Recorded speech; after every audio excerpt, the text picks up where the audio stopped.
Aláròyé máa wí o. Lọ́jọ́ kẹta tó jáde láti dupò gómìnà Ọ̀yọ́, èyí lohun tó ṣẹlẹ̀ sí Oríyọ̀mí Hamzat nìbàdàn.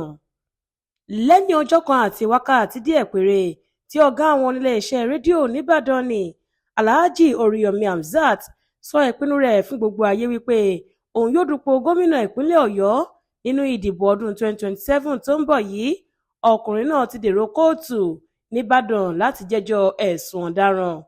Hamzat, olùdásílẹ̀ iléeṣẹ́ rédíò Àgídìgbò tòun ti iléeṣẹ́ rẹ̀ Sure Etiquette Media Plus Limited tó ń ṣàkóso iléeṣẹ́ rédíò náà pẹ̀lú ọkùnrin oníṣòwò kan tó ń jẹ́ Shamsuddeen Adeola tí ọ̀pọ̀ ènìyàn mọ̀ sí Number One ni wọ́n jẹ́jọ́ ẹ̀sùn ìbanilórúkọjẹ́ ní yàrá ìgbẹ́jọ́ kẹjọ nílé ẹjọ́ gíga ìjọba ìpínlẹ̀ Ọ̀yọ́ tó wà ládùúgbò Ring Road nìbàdàn, ìyẹn lọ́jọ́ ajé Monday ọjọ́ 19 oṣù kínní ọdún 2026 tá a wà yìí.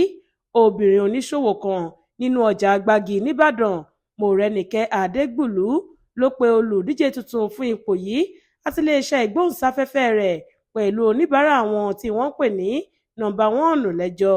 Ó ní kí ilé-ẹjọ́ fáìnì àwọn mẹ́tẹ̀ẹ̀ta pẹ̀lú owó tó lé ní bílíọ̀nù lọ́nà 500 náírà nítorí wọ́n parọ́ mọ́ òun lórí ètò Kọ́kọ́rọ́ Alátẹ níléeṣẹ́ rédíò Àgídìgbò. Bó tilẹ̀ jẹ́ wípé láti ọdún 2023 ni wọ́n ti wà lẹ́nu ẹjọ́ náà kí ìgbẹ́jọ́ tó tún wáyé lọ́sàn-án ọjọ́ ajé Monday ọ̀sẹ̀ yìí. Kò sẹ́ni tó yọjú sí kóòtù nínú àwọn olùjẹ́jọ́ méjèèjì, ṣùgbọ́n agbẹjọ́rò wọn ṣojú wọn.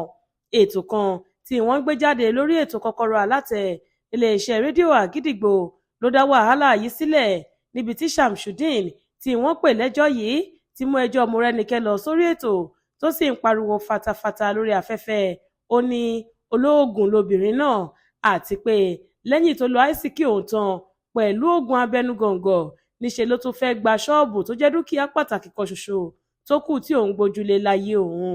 Ṣùgbọ́n ìyá oníṣòwò lọ́jà Gbági nìbàdàn yìí sọ wípé irọ́ pátápátá ni wọ́n pa mọ́ òun àti pé ọkùnrin tí wọ́n ń pè ní Number One yìí gan ló fẹ́ fi ọgbọ́n jìbìtì gba ṣọ́ọ̀bù mọ́ òun lọ́wọ́ lẹ́yìn tí òun ṣàánú rẹ̀ láti gbà á sí ṣọ́ọ̀bù nígbà tí kò ní nǹkan lọ́wọ́.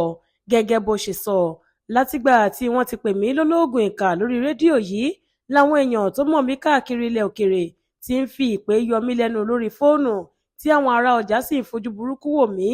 Ọlọ́run gan ló yọ mí tí àwọn ará ọjà kò lẹ̀ mí lóko pa nítorí orúkọ burúkú tí wọ́n sọ mí.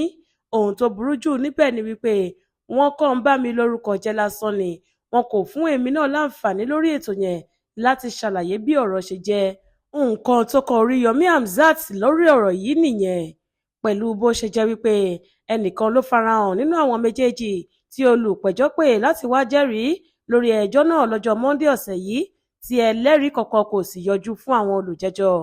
Agbẹjọ́rò Oríyọ̀mí Hamzat àti Shamsuddeen Number One, amòfin Ridwan Adékúnlé, rọ ilé-ẹjọ́ láti sún ìgbẹ́jọ́ náà síwájú títí tí ẹsẹ̀ àwọn ẹlẹ́rìí yóò fi pé tí ilé-ẹjọ́ yóò sì lè gbọ́ àwíjàre gbogbo wọn lọ́jọ́ kan náà. Níwọ̀n ìgbà tí àwọn obìnrin agbẹjọ́rò méjì tí wọ́n ṣojú olùpẹ̀jọ́, amòfin Táíwò Àjàyí àti amòfin Ọláyẹmí Olúyẹmí, ti faramọ́ àwíjàre náà, adájọ́ kóòtù ọ̀hún onídàájọ́ Elijah Adéwálé Táíwò sún ìgbẹ́jọ́ náà sí ọjọ́ Ọjọ́rú Wednesday ọjọ́ 25 oṣù kẹta ọdún 2026 tá a wà yìí. Ọ̀làwálé Àjàó ló ṣe àkójọpọ̀ ìròyìn yìí fún ìkànnì Aláròyé Online TV.